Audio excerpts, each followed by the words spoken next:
एक बार बुद्ध के शिष्य आनंद ने उनसे पूछा कि हे बुद्ध, आप जो बातें सबको बताते हैं, अगर वह बातें सबको वैसे ही समझ आती है तो उनमें से कुछ लोग आपसे बैर क्यों करते हैं, जबकि कुछ लोग आपसे प्रेम करते हैं। आप तो सबसे एक ही बात करते हैं, फिर सबको अलग अलग ये बातें क्यों समझ आती है। बुद्ध मुस्कुराए और बोले, सुनो आनंद, सभी लोग अपनी बुद्धि के क्षमता की आकलन के अनुसार बातें करते हैं, उसे समझते हैं और उनकी सारी बातें स्वार्थ पर आकर रुक जाती है। मैं जो भी कहता हूँ उस बात को सभी लोग अपने हित में करने की कोशिश करते हैं। यदि वह बात उनके हित में नहीं होती तो वह मेरा विरोध करते, और यही बात है, अगर हित में है तो वह मुझसे प्रेम करते हैं।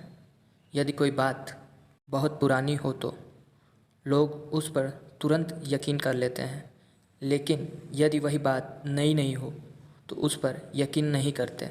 आनंद ने बुद्ध से कहा, फिर इनमें से कौन सही है, जो प्राचीन की बातों को समर्थन करते हैं या वह जो नई बातों का समर्थन करते हैं? बुद्ध ने कहा, इनमें से कोई भी सही राह पर नहीं है। जो व्यक्ति बिना सोचे समझे बात को जाने, उसे स्वीकार कर ले, चाहे वह नई बात हो या प्राचीन, वह दोनों ही गलत है। आनंद ने कहा कि हे बुद्ध, मैं भी तो आपकी सभी बातों का समर्थन करता हूँ। इसका मतलब मैं भी सही मार्ग पर नहीं हूँ। बुद्ध ने कहा, यदि तुम मेरी बातों को सही समझो, अंधों की तरह मेरी बातों का अनुसरण नहीं करते हो तो तुम सही मार्ग पर हो। जरूरी यह है कि सत्य की खोज की यात्रा चलती रहे। जब आप अंधे व्यक्ति के भांति बिना बात को समझे उसे अनुसरण करते हैं, तब आप गलत राह पर होते हैं। इसलिए पहले बातों को समझें कि वह सही है। आनंद ने कहा कि हे बुद्ध, मैं आपकी सभी बातों को अपने सामान्य बुद्धि में आसानी से समझ पाता हूँ, इसलिए मैं आपको सुनता हूँ। लेकिन वही दूसरा व्यक्ति जो आपका अनुसरण नहीं करता, उसकी समान बुद्धि में आपकी बातें नहीं आती और ये हमेशा ही रहेगा। तो जो व्यक्ति आपकी बातों का अनुसरण नहीं करता, वह कभी सही मार्ग पर नहीं आ सकता, क्योंकि समान बुद्धि तो यही कहती है कि आपकी बातें गलत है। बुद्ध मुस्कुराए और बोले, आनंद, मैं चाहता हूँ सभी लोगों की बुद्धि का विकास हो।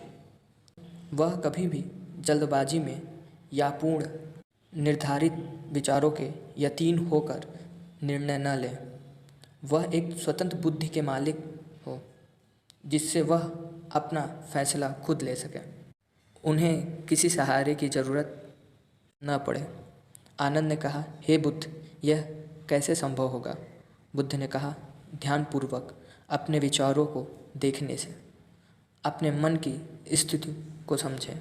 जब हम किसी से घृणा करते हैं, तब ये देखने से कि हमारे भीतर ये घृणा का भाव कहाँ से उठ रहा है। जब हमें पता चल जाता है तो हमारे अंदर विचार शांत हो जाते हैं और तब हम हमारी बुद्धि का सही प्रयोग कर पाते हैं, सही फैसला ले पाते हैं।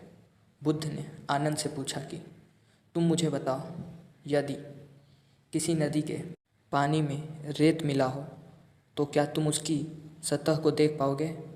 आनंद ने कहा, नहीं बुद्ध, मैं उसी सतह को नहीं देख सकता। बुद्ध ने कहा, यदि नदी के पानी की रेत नीचे बैठ जाए तब क्या तुम सतह को देख पाओगे? तब आनंद ने कहा कि हाँ बुद्ध, यदि पानी की रेत नीचे बैठ जाएगी तब मैं सतह को देख पाऊंगा। बुद्ध ने कहा, ठीक इसी प्रकार हमारे मन में विचारों की रेत खुली पड़ी है, जिसके कारण हम विचारों के नीचे जो शांति है उस तक नहीं पहुंच पाते हैं और उस विचारों में ही उलझे रहते हैं। तब हम सही निर्णय लेने की स्थिति में नहीं होते हैं और हमारे सारे निर्णय हमारे विचारों से प्रभावित हो जाते हैं। क्रोध होने पर हम किसी के साथ अन्याय कर सकते हैं, लेकिन वही मोह आने पर दोषी भी हमें बेकसूर लगता है। इसलिए ज़रूरी है कि हम हमेशा दूसरों की मनोदशा को समझें। कभी ये जानने की कोशिश नहीं करते हैं कि हम खुद क्या चाहते हैं, हमारी क्या मनोदशा है, क्या वह स्वस्थ है या अस्वस्थ है। इसलिए खुद के मन को भी टटोलें, समझें वह क्या चाहता है। दोस्तों, आपने क्या सीखा है हमें कमेंट करके ज़रूर बताएं। धन्यवाद।